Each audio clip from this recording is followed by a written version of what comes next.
Hello and welcome to WNHH Radio's Dateline New Haven. I'm your host, Paul Bass, inviting you to look behind the headlines on the stories that make the Elm City tick. Lori Sweet has come back home with a story to tell.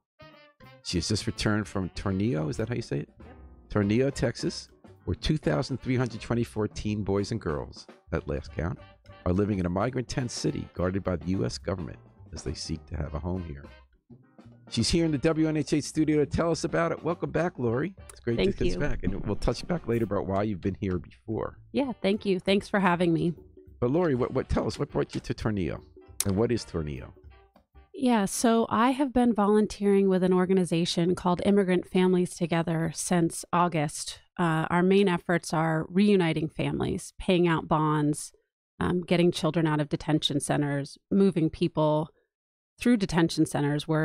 And these are people mostly from Latin America who are trying to cross the border. Correct. And don't have permission to come to America, and under a new family separation policy, they get removed from their parents and put in these separate facilities. That's correct.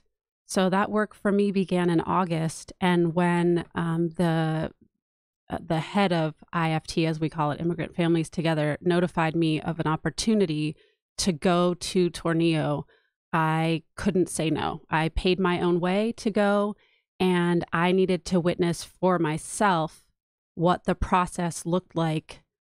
I needed to look at the children with my own eyes and see what was happening at our border instead of reading about it. As we know, the news can be biased one way or the other, and I just needed to see for myself what was happening in this tent city south of El Paso, about 40 minutes south in the middle of nowhere. I needed to go and look with my own eyes, and I needed to experience it. So it was a pilgrimage organized by a number of faith leaders, some rabbis, some fathers. And these are national, not local. Yeah, national, across the United States. Are you involved in a faith community? I am not.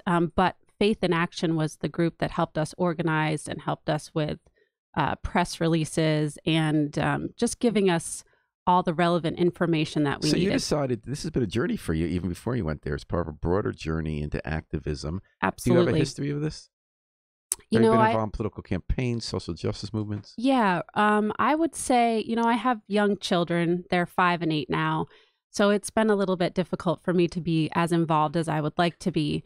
But it was really, for me, it was the Nasty Women movement in 2017, working with Lucy very closely, that really kind of brought me out. And I felt like I couldn't be... Like many people who you were inspired by the results of the 2016 election. Exactly. And that got you involved in activism. And are you primarily a mom? Do you also, for how you spend your days, but you're also active in the Westville Community Nursery School? Yeah, I do lots of different things. I wear lots of different hats. So I'm a mom. But you decided, when did you leave on this pilgrimage to Tornillo?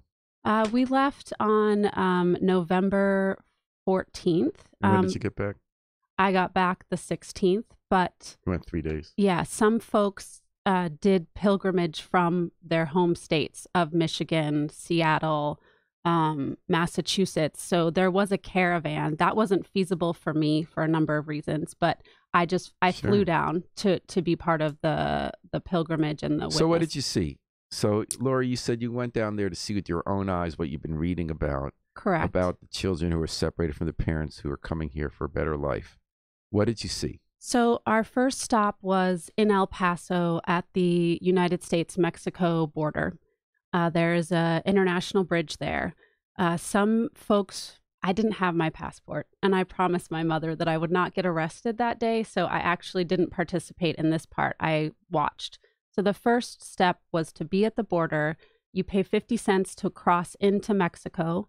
Then you wait in line and you pay another 50 cents to get into the United States. It's such a funny price. It's weird, right? Yes. It's really bizarre. Why bother? And there are plenty of folks. The cost of processing, I wonder if it costs more than the 50 cents. Right? And there are plenty of folks who live in Mexico and cross into El Paso or vice versa all the time. So this is a normal spot to enter.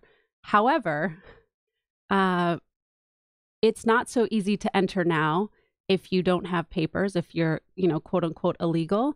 There's long lines, and we were able to see, U.S. Border Patrol standing right up and into the line where Mexico is and basically blocking people from presenting themselves at a port of entry, which is how you do that, and claiming asylum. So there's a long backlog of people waiting on this bridge. Your group wasn't at risk of that because they are allowed in this country. Correct. However, there were some people, even with a U.S. passport, who were detained briefly and questioned.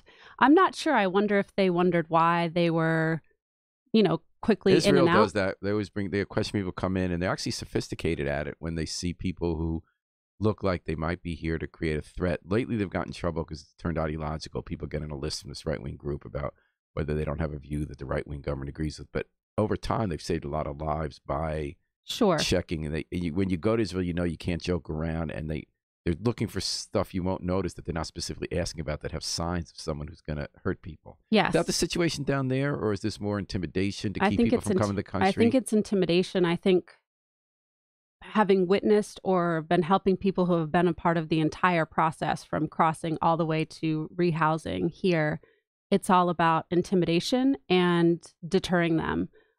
One of the things that we're doing is when people do cross and they are detained, they're put in what's called ice boxes. It's 56 degrees. It's freezing. They're given very little food, very little water. Is this like where they're permanently staying? Or? This is a brief, like for how long? 4 days. Oh, 4 days. A week. And that's for the initial. And is that with their families together? So there's a family that I'm working with right now. The mom was breastfeeding and was luckily not separated from her baby. But this is where they were separating families. So they would separate mom from dad and mom from children. And the idea, at least my understanding, is that they wanted people to sign voluntary deportation orders. So they're basically torturing them and hoping that they can just get them to leave of their own volition. And it's just one less person to deal with. However, having listened to the stories of the people coming to our border seeking asylum, the ice boxes are a cakewalk next to what they have been through to get to the border or what they left behind. So many aren't deterred. It's not really working.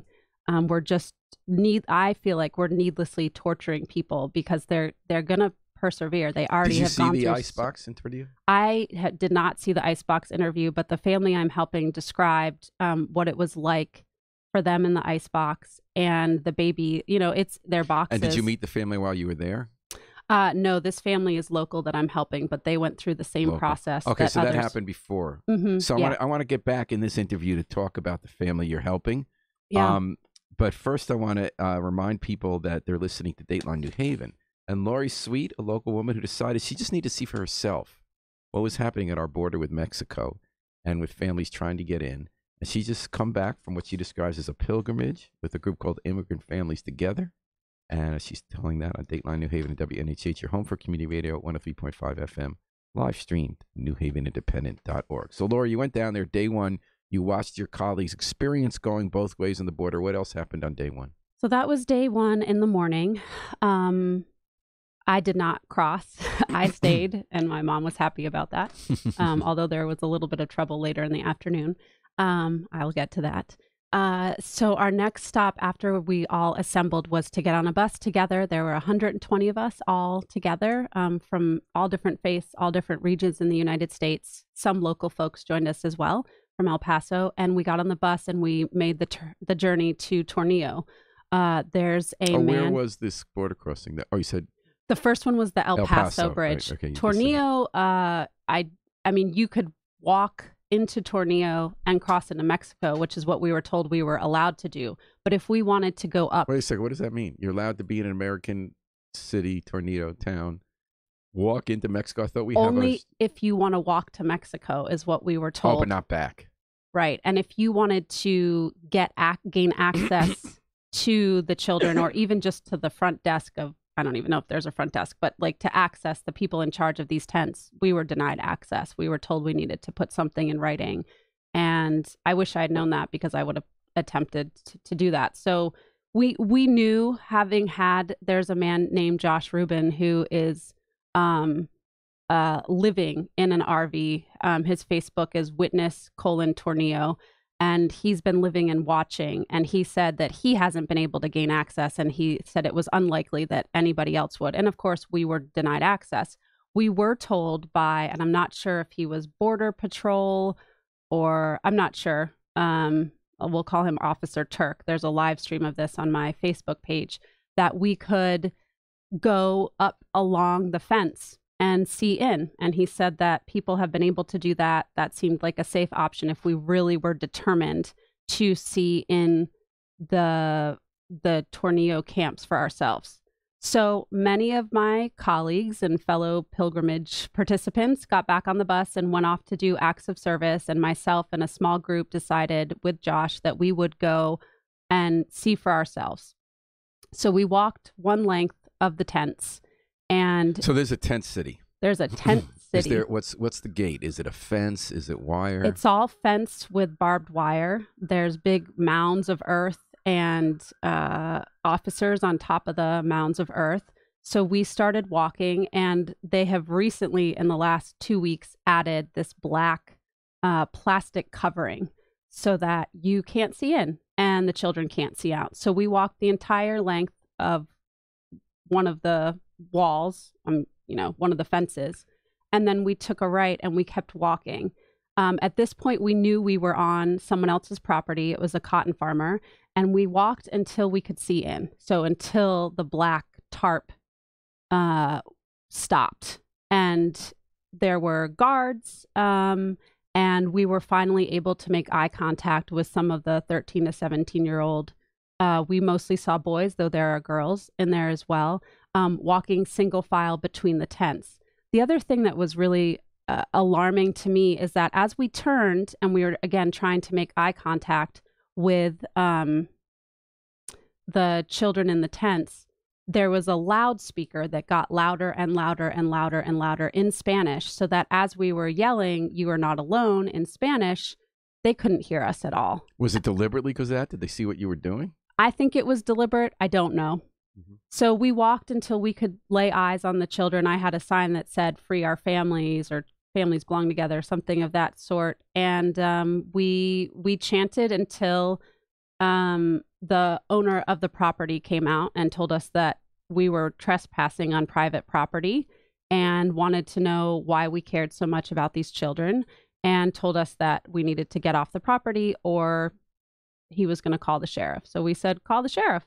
So we called the sheriff, and by the time we were done our, small civil disobedience of, But you told your mom you weren't going to get arrested. I did not get arrested. You did risk it there. We did risk it, yes. I just used the word civil disobedience. Yes, I walked back, and as I was walking back, the sheriff and a number of other police came and blocked in the one car of a reporter who was there and hassled them about trespassing. But the rest of us just walked back. Oh, there was a reporter there. From where? There was a reporter there. The coverage was in Spanish, actually. I can share with anybody who's interested some of the coverage, but that particular coverage, there was some video footage, was in Spanish. And I said to them afterwards, "I'm sorry about that." And they said, "We go where the news is, and you guys were the news in that moment." The rally was wonderful and lovely, and we sang, but I don't know that we made an impact on the children, and that's why I had to push it a little bit and actually go and see them for myself and make eye contact. And that was really important to me. During the rally, we would pause, we would have a moment anytime a bus came through, and we know that the maximum capacity is about 3,800 children that could be in this tent. I can assure you they are getting up to capacity because we're seeing more tents being brought in, toilets, heaters, and just bus after bus of children. Now, when you spoke to the owner of the farm, was this owner sympathetic to the government? Did you have any kind of exchange back and forth about what he thinks? So what did he think, and did it affect what you think? It did not affect what I think. He told us that land had been seized by the federal government and taken over. His land. And did he get compensated? I don't know. That's a good question. Because that's eminent domain. You're supposed to get paid. I think he probably got paid.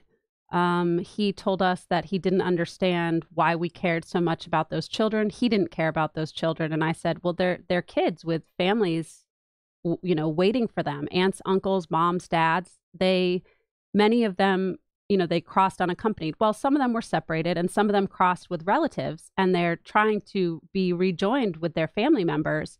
And now they're in this, what should be a temporary camp structure. But as far as I can tell, there's no attempt to get them on to the next step, which is reunification. I'm worried they're going to be placed in foster care. So I've actually worked on a couple of cases, for lack of a better word, of reuniting mothers and their children who crossed unaccompanied. And the mother and every member of that household that lives with the mother has to be fingerprinted in order to get their own children. The mother birthed this child, So had to leave her what behind. did the farmer tell you about why he doesn't care or what he thought of your argument? He doesn't care. So his line, and this is a line that I have heard before, is that the U.S. government is saving these children from human trafficking, and that it's actually very nice in there, that they have soccer fields, they have ice cream once a week, they have movies for them, that they're actually in very good care. But the hypocrisy of it all that I want to highlight is that the people working with these children have not been fingerprinted. They sign up to do this job through BCFS, which is the Baptist Children and Family Services. And I understand, more children are coming daily. They're coming from Florida. They're coming from California. They're coming from all over the border into this camp city. However, why do the parents have to be fingerprinted in order to get the children, but the people working with the children... Have you heard reports about it not being okay in there? Yes. I have heard horrific reports of abuse, physical abuse, sexual abuse. I've heard reports of children being sedated. Children are being vaccinated. Children are being treated for, simple things like a UTI. And when the mom calls to check in on her child, she says, how is so-and-so doing? Oh, she's fine. And they don't mention any of these things. What's a UTI? Urinary tract infection. Very, very common because they don't have easy access to bathrooms. They have to ask to go, and they're not well hydrated. So it's a pretty common thing that when children get released, they have a packet with their alien number. They'll have a medical report, and many of them have been treated, even though the social worker will tell us that they haven't been treated. So I don't understand why we aren't doing more rigorous background checks for the people daily engaging with these children, not to mention the trauma of having them in these places where, they can see daylight above, but they can't see out. Our rules for children in these situations is that there should be a mental health clinician, 1 per every 12. And in Tornillo, the numbers, there's some discrepancies. There was just a report out in the LA Times that said it was a spokesperson for BCFS that it was 1 to 50. Others have reported 1 to 100. Clearly, that is not enough clinicians to help these children who have now been, Thanksgiving not so meaningful to folks from Central America, but that may be spending Christmas in these tents. They've suffered trauma to get here, and we're further traumatizing them, and then we're not providing clinicians for them to talk to. The other thing that I really struggle with is that, and I understand why, but you can't touch the children. You're not allowed to hug them. They're not allowed to hug each other. And you can't hug each other? No. You can't hug your friend? Nope. I no understand hugging. the first part. They're worried about getting abused. It's a really terrible. But no hugging. It's a terrible conundrum when you're working with children in facilities because kids need to be hugged, and they are vulnerable to people like to prey on they children. They need touch. They really need touch. So, I want to highlight that this is happening, that there's money being spent. I was reading something last night. I think it's, like 120 million. Well, I'm sorry, 430 million is the price tag for these tents. So worse than you can even imagine. People are profiting off of this. Lori Sweet is telling you what she saw in Tornillo, Texas, when she went to see for herself what's happening at the border. She's telling you that on Dateline New Haven on WNHH FM, your home for community radio, 103.5 FM, live streamed at newhavenindependent.org. So was that it for day one, or did you have other? So day one was the witnessing at the International Bridge. We had our our witnessing in Tornillo and our civil disobedience. And then the afternoon was spent doing acts of service. So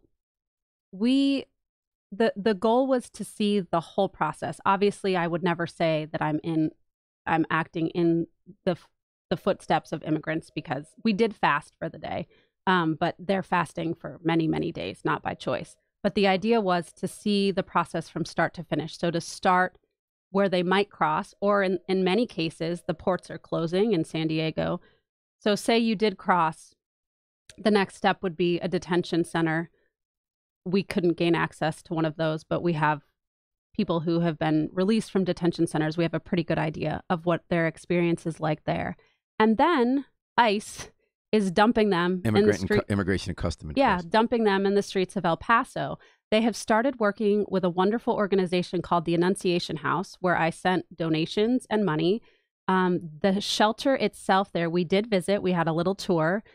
Can't hold very many, maybe 14, 20 people. But they're working with a number of basically pop-up shelters around El Paso. And so ICE has started working with them. In one day, they might get 300 people being released from detention. And they'll call Annunciation House. They'll bring people to Annunciation House, and Annunciation House will say, we can take 10 today. 30 need to go here, 100 need to go here, another 30 here, and the rest we're going to have to put up in a hotel. So, Lori, when you were watching this and thinking about people, it's this issue. There are two realities about immigration that we have in this country. Right, many of us in this New Haven area are sympathetic to the people coming to the country. Mm-hmm. Half the country agrees with Donald Trump that Right. it's a danger to the country, and we have to have rules that are enforced a certain way. When you saw this, what do you think? What did you conclude the country should be doing differently at the border crossing, at Tornillo, the camp, at the place where they dump them in El Paso? So we are spending tons of money on troops, on border patrol. The day that we were in El Paso, a helicopter flew overhead for the entire day. That has to be costing us a lot of money. What I would like to see, and what others, Congress people, representatives have recommended, is instead of meeting, they are asylum seekers. We can talk about that too. Instead of greeting immigrants with rubber bullets and tear gas, or just blocking them from coming, why aren't we sending down social workers, ICE officials who could process them more quickly? I mean, You're saying invest in beefing up the process, yes, to have more people have their claims taken seriously and treated humanely in the process. Yes, instead of this fear. I mean, we have created this crisis. There have people have been migrating from Central America, from Europe, from all over the world from the beginning of America's history. This is not a new occurrence, but our president has made this an issue. The camp at Tornillo is a prototype. That concerns me greatly. This is a prototype. It was set up as temporary housing. There's no plans to shut it down. It's growing. Are there going to be other tent cities in the middle of nowhere, Texas, where more children are brought? I don't know, but I'm very concerned about that. The Flores Agreement says that you can only detain somebody for 20 days. Well, because these are emergency shelters, they get around that. And there's children in other places that I've worked with who've been detained for 70 days. There's children who've been detained since March, and lawyers are having to fight. We could send lawyers. Immigration lawyers, to process and get, on the other end of things, the family that I'm working with is going to be applying for asylum. They are most definitely asylum seekers. But the court, if they were to go to court right now, their hearing date would be around 2021. So we've created this tremendous backlog, and we've created more hoops to families being reunited, like the fingerprinting. We've made this a crisis. It was not a crisis before. It was a normal thing that happened. And now, with extra security at the border, border patrol blocking people from coming in, now we have people living on bridges. We have asylum seekers. I'm in touch with a gentleman in Brownsville, Texas. He goes 7 days a week between 6 a.m. and 8 a.m. and feeds the asylum seekers living on the bridge. Then he goes to work. Then he comes back and he helps people get on the right buses. Sometimes he houses them. He gives them phone numbers for contacts, because once they are detained, many of them will then have a bond. So we have to raise money for bonds to get them out to ensure that they go to their court. If they don't have anybody on the other side of detention, we're working on sponsors, families, individuals who can write a letter that says, I'm going to take care of this individual. I'm going to house them. I'm going to be financially responsible. I'm going to make sure they get to their court dates. And I'm going to, asylum seekers, anybody, any immigrant coming here, they're not allowed to work until their asylum application has been received. And even then, I think they have to wait for 3 months. So Lori Sweet, people who generally agree in this country that we should be welcoming immigrants, investing in a fair process rather than military options, do not necessarily agree on the long game. Right. And a lot of times, because people are speaking up against injustices about what happens day to day, they avoid the tougher questions. So the debate going on within the pro-immigration reform community includes whether you have an open border and get rid of ICE. Some people say this is all stolen land from Native Americans. Everyone should come in and out. And other people who say they more support what used to be a bipartisan consensus until the Trump era, where in fact Democrats and Republicans agreed in Congress that there still should be rules. Not everybody should be let in. More people should be let in. It should still be done as a process with more border security. That was the compromise. Thomas Friedman today has a column that says we should have a tall wall with a big gate, meaning we should let more people in, lots of people in, do it humanely, but we need rules, we need borders. Otherwise, we would not be able to handle, in other people's interest or our own interest, more people than we can handle on a haphazard way without rules. But other people say BS. They say these are people coming for a better life, usually fleeing oppression, and that they make our country stronger. Wildly exaggerated claims about the dangers they bring. Who's right? Well, I understand people's concerns about their own security. I respect that. I am not interested. I don't mean our safety. That's a separate question. Well, I mean, I think... Should there be rules? Should there be a border? Should we not just let everybody who comes in just get here on any terms when they want? Yeah, and I think, that comes from people's personal safety. We don't want more members of the gang coming here from Central America. Okay, we don't want... But that's the easy part. Sure. Everyone agrees you don't let in MS-13 and all that kind of stuff, and we know the other side's exaggerated those stories. No one believes you bring in gang members or criminals. Right. But, the vast majority of people aren't. There's still an honest debate about whether you have unlimited immigration and completely open borders or just a more forgiving and open process that still has rules and sometimes says no, separate from the criminal issue. Sure. And I think that's a tough question. And obviously the people who oppose Donald Trump's policies are united before they get to that question. Then when you get to that question, it's very divisive. It is. And there's also just, I think, some misinformation out there. If I have one more argument with someone about they're not crossing the right way or they're crossing illegally, it is a human right to present yourself at a border. I don't think that part's dividing the immigration reform community. But, what happens when you do? Right. So what should the rules be? What we have done is, they are building walls in El Paso. They're fortifying walls and they're barbing the tops. But again, that doesn't divide people who are on the side of immigrants. Right. So they don't believe, no one thinks you need more walls. Right. But some people do think you should still have rules that are enforced with security. The walls thing is just a distraction to rile up a base. But some people do think you need, rules and saying no to some people and a process that's fairer. And other people really believe that that's bogus because we don't need borders, that's not making us safer, that's limiting opportunity, and our country's actually stronger with none of this. The problem right now, I would say, is that our ports of entry are closing. So right, again, that's nothing anyone agrees with on the immigration side. Right. So should we have borders and rules that say no to some people who aren't gang members? But if we have borders, but our ports are closed, you can't get in. You can't seek asylum. I don't have a good answer for this. It's a hard one. Yeah, I don't have a good answer either.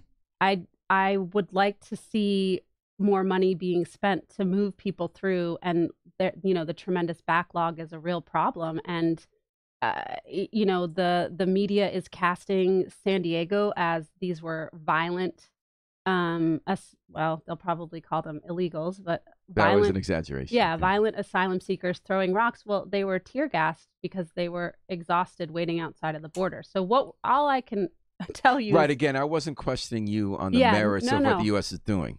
I'm talking about what you come next if the other side prevails. Yeah, I think, and I don't know how we do this, and it may not happen until January when we have a more democratic House and Senate who can, the amount of money that's being sent there, not going to FEMA, not going to homeless shelters is, so I feel like that might be, like I said, I don't have an answer how to fix this, but if we can stop sending so much money, and I'm writing my representative, I've written my 2 senators, I've written our governor, I'm writing everybody, I'm meeting with local folks, anybody who will listen to me talk about this to say, what are you going to do to stop? We want to shut these tents down.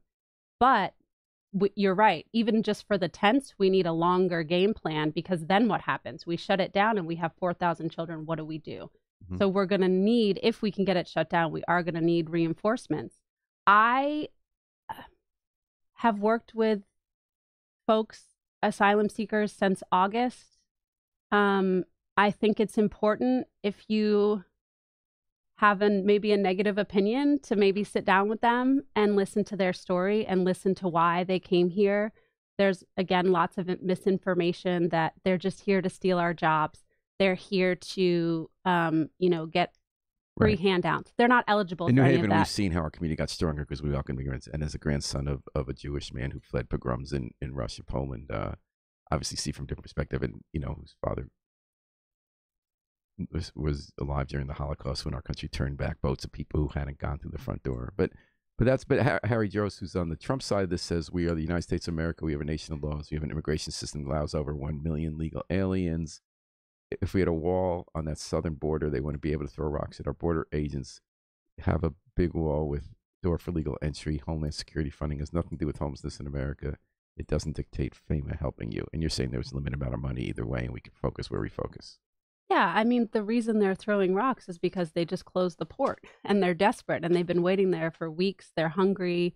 We're not following our own laws. The rock throwing was way exaggerated. I mean, sure. The Department of Homeland Security issued its own statement hours later after the right-wing crazy press started putting out these exaggerations, and it was the Trump team that dispelled the overreaction. But if you hop online and read the comment section, I don't recommend it, of any of those articles. No, and they're I like, love comments, but not about immigration. Oh, like, why was that mother running with her children? Well, she was waiting peacefully and she was tear gassed. What would you do?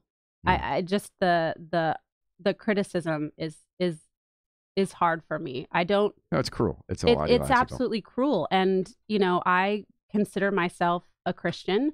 And I went to the rally, the small rally we had a couple nights ago. I guess it was Monday night.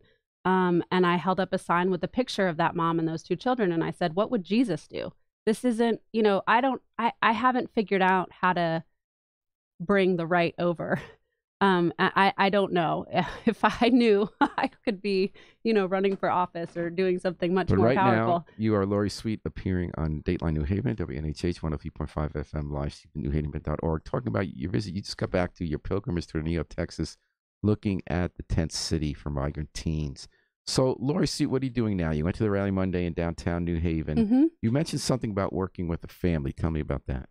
Yeah, so as part of my work for Immigrant Families Together, on a daily basis, we're doing rapid response. I'm going to be transporting some immigrants who are arriving here soon by bus up to their final destination in the Northeast. I have a family that I'm sponsoring right now, so I'm working on getting them a lawyer to represent them for their asylum case, working on getting them health care. Very, very difficult because they don't Navigating qualify bureaucracy is a killer for those of us who live here already and know the language. Yeah.